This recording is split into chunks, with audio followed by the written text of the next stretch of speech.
قلبي الفيديو اللي فات نسيت اقول لكم ان انا عملت حنه سنه ورا. ايه رايكم رسمه؟ طبعا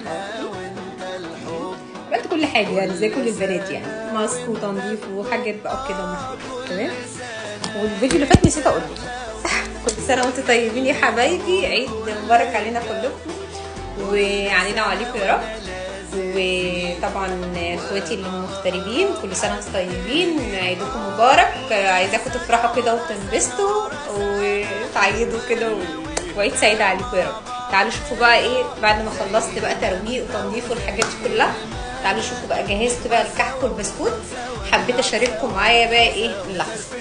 طبعا البسكوت والكعك دول اساسي في اي عيد طبعا. وده كوكيز وده بيتي فور وقريبه وده شوكولاته. كل سنه وانتم طيبين يا حبايبي.